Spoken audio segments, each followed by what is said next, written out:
Anda kembali di Metro Siang, pemirsa. Seolah tidak ada habisnya, kasus perundungan di lembaga pendidikan terus saja bermunculan. Sungguh sangat disayangkan, lembaga pendidikan yang seharusnya menjadi tempat untuk mencetak generasi bangsa yang lebih baik, justru berlaku sebaliknya. Apa yang tengah terjadi, Kiai Haji Khalil Nafis akan memaparkannya dalam Hikmah Siang hari ini.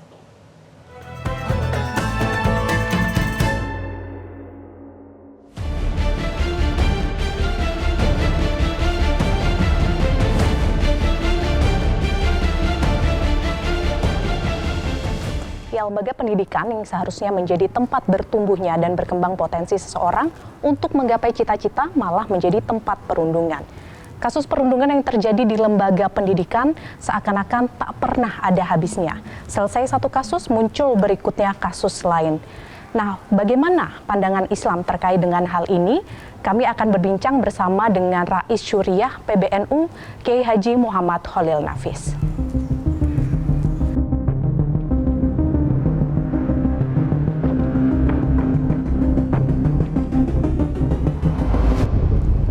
Selamat siang Pak Khalil. Assalamualaikum. Waalaikumsalam warahmatullahi wabarakatuh, Pak Dewi. Iya, Pak Khalil, kita berbicara mengenai kasus perundungan yang terjadi akhir-akhir ini di Indonesia.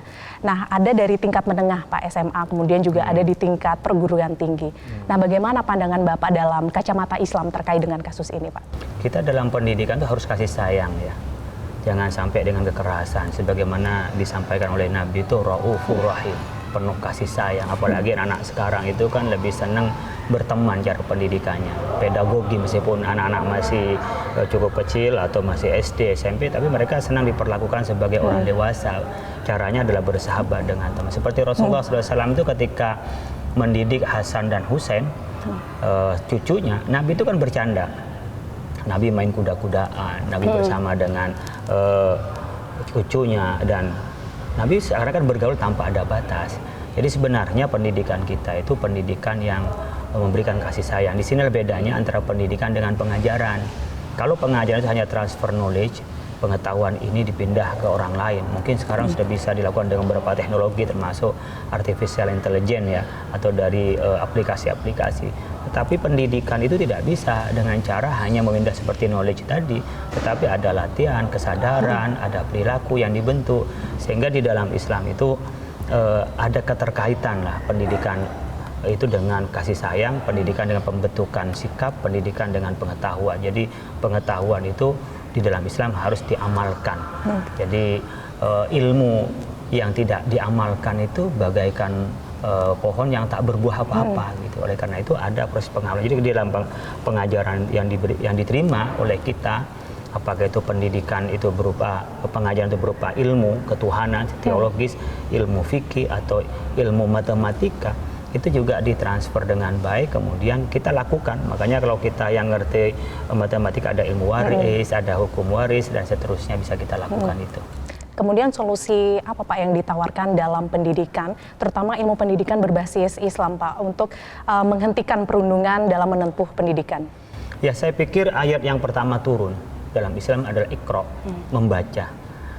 Cakrawala, jendela, bahkan pintu barangkali untuk pengetahuan di dunia ini adalah dengan cara membaca. Apakah membaca tulisan, membaca fenomena, menjadi istiqra, menjadi penelitian, research.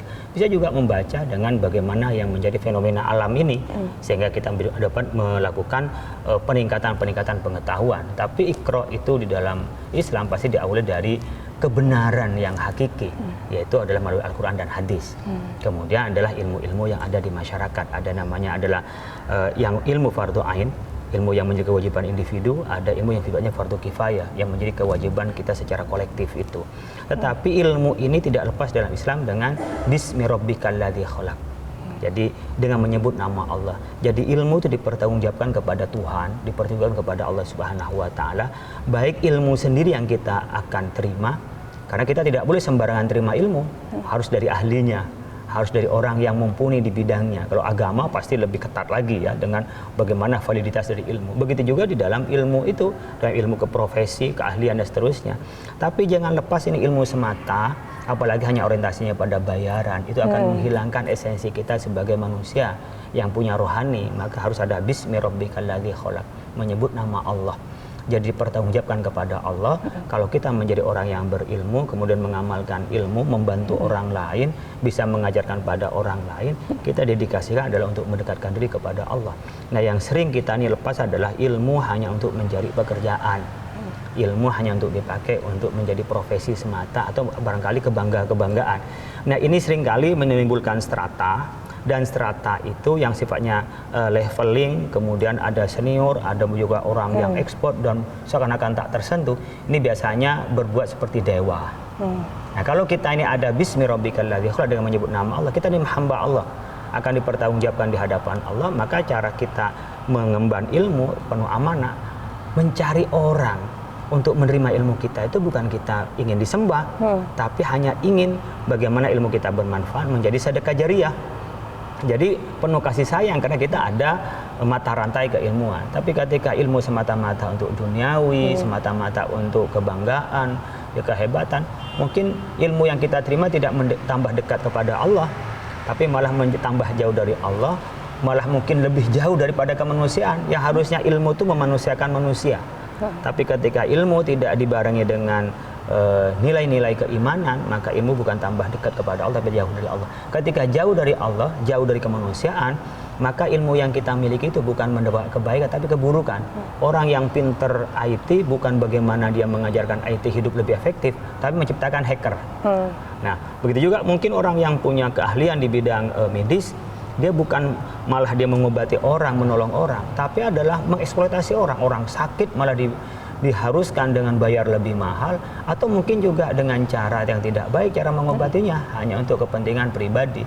Sehingga seringkali ilmu itu hanya menjadi mata rantai untuk menindas dirinya dan menindas orang lain, bukan menyelamatkan diri dan menyelamatkan orang lain. Jadi disinilah Islam mengkaitkan tentang pendidikan, tentang ilmu dengan nilai ketuhanan. Maka ayat yang turun pertama kali adalah Iqra, membaca, tapi tidak cukup membaca bismi rabbikal ladzi khalaq, adalah menyebut nama Allah. Oke, terakhir mungkin pesannya Pak dalam menempuh pendidikan dan tentunya tanpa perundungan, Pak. Iya. Pertama dipastikan adalah niat kita dalam mencari ilmu. Jadi mencari ilmu itu mencari ilmu Allah Subhanahu wa taala, itu harus ditanamkan ke kita. Yang kedua, niatkan bahwa mencari ilmu itu untuk menjadi orang yang bermanfaat bagi orang lain.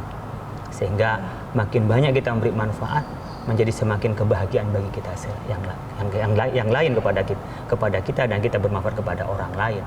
Yang ketiga adalah memastikan bahwa ilmu itu harus penuh dengan keikhlasan, dan keikhlasan diantara adalah harus kasih sayang. Jadi tidak boleh kita menyebarkan ilmu atau atas nama berilmu kemudian kita takabur, kemudian kita sombong, karena itu akan menjadi temannya setan. Karena Allah Subhanahu wa taala paling benci terhadap orang yang takabur. Nah, biasanya bullying atau perundungan itu berawal dari kesombongan senioritas, kesombongan orang yang punya merasa lebih dulu atau lebih berilmu, sehingga dia menindas kepada yang di bawahannya, sehingga ilmu bukan mendatangkan manfaat tapi malah mendatangkan mudarat. Dan ini yang kita takutkan, bahwa bagi ilmu agama menjadi ulama su, ilmu umum malah hanya mengeksploitasi kesedihan orang, sakit orang, hanya kepentingan diri sendiri. Baik, Pak Khalil, terima kasih atas waktunya. Dan pemirsa, demikian perbincangan kami bersama dengan Rais Syuriah PBNU, Kiai Haji Muhammad Khalil Nafis. Dan sampai jumpa di Hikmah Siang selanjutnya. Dari Jakarta, Devi Syafira Syadam Arahman, Metro TV. Jelajahi cara baru mendapatkan informasi. Download Metro TV Extend sekarang.